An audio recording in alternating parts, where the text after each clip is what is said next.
welcome to our platform Educami. This is Anjali Pratap, your mentor for English, and आज की session में we are here with a very important examination जिसके बारे में मुझे ऐसा लगता है कि नाम तो सभी को पता है but a lot of things you people are unaware of और उन्हीं को आज हम करने वाले हैं यहाँ पर explore.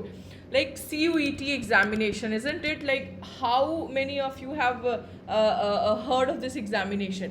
तो अभी हाल फिलहाल में काफ़ी ये एग्जामिनेशन जो है ना वो न्यूज़ में रहा है. नोटिफिकेशंस आप लोगों ने देखी होंगी. अप्रैल के मंथ तक इसके फॉर्म्स जो है ना वो आप लोगों को भरने थे. तो आज की सेशन में हम यही जानेंगे like what is this CUET examination which is the conducting body. आपका एग्ज़ाम का पैटर्न कैसा होगा और साथ ही साथ हमें अपने एंड से किन किन चीज़ों को पढ़ने की ज़रूरत है. ठीक है, तो बिना किसी डिले के सेशन को स्टार्ट करते हैं. सबसे पहले अपनी अपनी अटेंडेंस मार्क कर दीजिए लाइक बटन हिट करके, और ये चलते हैं आज के सेशन के सबसे इम्पॉर्टेंट मुद्दे के ऊपर. सो NTA के द्वारा ये एग्ज़ाम कंडक्ट हो रहा होता है students. NTA stands for national testing agency. ठीक है, ये आपके वेरियस जो है ना undergraduate programme as well as postgraduate programmes के लिए ये एग्जामिनेशन जो है ना वो कंडक्ट की जा रही होती हैं. कहाँ पर एडमिशन लेने के लिए? सेंट्रल यूनिवर्सिटीज़ के अंदर एडमिशन लेने के लिए, जैसे कि DU हो गया आपका, दिल्ली यूनिवर्सिटी, BHU हो गया. ऐसे कई सारे यूनिवर्सिटीज़ हैं जिसके अंदर आप अपनी एडमिशन कर सकते हैं सिक्योर. ठीक है, अब जो है ना ये होगा कैसे? I mean what is the pattern which CUET is going to get followed. So it will follow, or it will provide actually a single window opportunity to students to seek admission in any of the central universities across the country. ये single window opportunity मतलब समझ रहे हो ना कितनी golden opportunity आप लोगों के हाथ लगने वाली है. तो अच्छी बात ये है that you just have to appear for only one examination and then you can, based on your marks, based on your preference, based on your selection of subjects जिसके अंदर आप एडमिशन लेना चाहते हैं, उसके अकॉर्डिंगली आप अपने फॉर्म्स भर सकते हैं. मैं आपको ये भी बताऊंगी फॉर्म्स कैसे भरना है. ठीक है, तो ये आगे जाके मैं आपको इसके बारे में बताऊंगी. फिलहाल जो है ना ये समझते हैं कि ये किस मोड में एग्जामिनेशन कंडक्ट होगा. तो अभी रिसेंटली आप देख रहे हैं all the examinations are conducted in the online mode only, और ये भी MCQ के पैटर्न में ही आपके एग्जामिनेशन में आने वाला है. Right, so that's what we say CBT mode यानी कंप्यूटर बेस्ड टेस्ट होगा इसमें. ठीक है, आपको यहाँ पर मैंने लिंक दिया हुआ है और आप इस लिंक के द्वारा सीधा जो है ना चेक कर सकते हैं अपनी ऑफिशियल नोटिफिकेशन जो CUET के द्वारा रिलीज़ की गई है. ठीक है, even if you will just type CUET 2022 in your Google, they will also give you the website जहाँ से आपको इसके बारे में ऑफिशियल जानकारी मिल सकती है. ठीक है, एप्लीकेशन का जो भरने का डेट था, जो ओपन हो रहा था, वो आपका 2 अप्रैल से लेके 30 अप्रैल तक के लिए ही था. तो जिन बच्चों ने अभी तक भर लिया है फिर कमर कस लीजिए. अभी आपको ये जानने की बहुत ज़रूरी है कि किस डायरेक्शन में आपको प्रिपरेशन करना है. ठीक है, so now we are going to understand the most important part of this whole examination, that is what is the structure which we are going to follow here. तो बहुत सारे बच्चों को जो है ना इस चीज़ को लेके बहुत ज़्यादा टेंशन रहता है कि भाई ये पैटर्न कैसा है, ये जो रिवाइज पैटर्न आया है, बहुत सारे बच्चों को ये समझ में नहीं आ रहा, थोड़े कॉम्प्लिकेशंस हैं.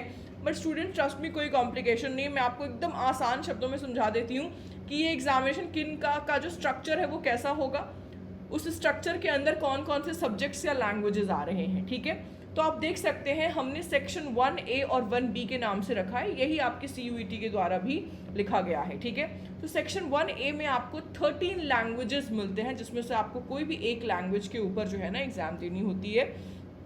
अब ये कौन कौन सी वो मैं बताऊंगी. ठीक है, 13 लैंग्वेज कौन है. सेक्शन 1B में आप देख सकते हैं 20 लैंग्वेजेस हैं. ठीक है, तो ये जो 2 सेक्शन आप देख रहे हैं ये सिर्फ और सिर्फ लैंग्वेजेस के ऊपर रहेगा. अभी जो सेक्शन 2 आपके ऊपर आ जाते हैं हम, सेक्शन 2 जो है वो 27 डोमेन स्पेसिफिक सब्जेक्ट्स, यानी नाम से ही क्लियर है स्टूडेंट, जिस भी सब्जेक्ट में आपको ग्रेजुएशन करना है, जिस भी सब्जेक्ट को आप परस्यू कर रहे हैं, उसके अकॉर्डिंगली आप यहाँ पे सब्जेक्ट्स क्या करेंगे, अपने चुनेंगे. And last one is section 3 general test. ये सभी बच्चों के लिए नहीं है. मैं बताऊँगी ये किन बच्चों के लिए है. बेसिकली जो थोड़े हमारे जो आधुनिक कोर्सेज आ गए हैं, जो बहुत ज़्यादा पहले नहीं हुआ करते थे, उनके अंदर जो है ना मोस्टली जनरल टेस्ट आपको जो है ना अपीयर करना होगा. बट ये सभी बच्चों के लिए नहीं है. मान के चलिए 80 to 85% बच्चों के लिए सेक्शन 1A, सेक्शन 1B और सेक्शन 2 की तैयारी आपको करनी है. सेक्शन 3 किनको करना है वो मैं बताऊँगी. ठीक है, ओके. तो अब सबसे इंपॉर्टेंट बात कि ये एग्जामिनेशन कैसे कंडक्ट होगा, ये तो स्ट्रक्चर की बात हो गई, like how they are going to conduct. अच्छा, हमने मेन बात तो जाना ही नहीं कि CUET का फुल फॉर्म क्या होता है। So CUET stands for what, central university common entrance test, ठीक है।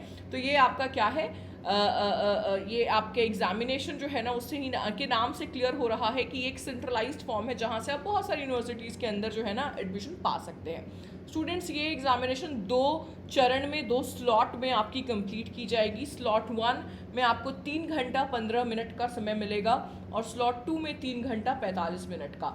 अब आप ये सोच रहे होंगे कि ये स्लॉट 1 और स्लॉट 2 हर एक बच्चे को देना है, तो येस, आप बहुत सारे सब्जेक्ट्स के अंदर जो है ना ये एग्जामिनेशन यहाँ पे कर सकते हैं। स्लॉट 1 भी दे सकते हैं, स्लॉट 2 भी देख सकते हैं। मल्टीपल डेज के अंदर, ये शिफ्ट्स के अंदर जो है ना एग्जामिनेशन होगी। ऐसा मत सोचिए कि एक ही दिन में आपकी सिर्फ एग्जाम होगी, no, it will happen in multiple days in multiple number of slots, ठीक है। ये जो अभी जो मैं आपको टेबल समझाने वाली स्टूडेंट्स, ये आज के सेशन का सबसे इंपॉर्टेंट पार्ट है।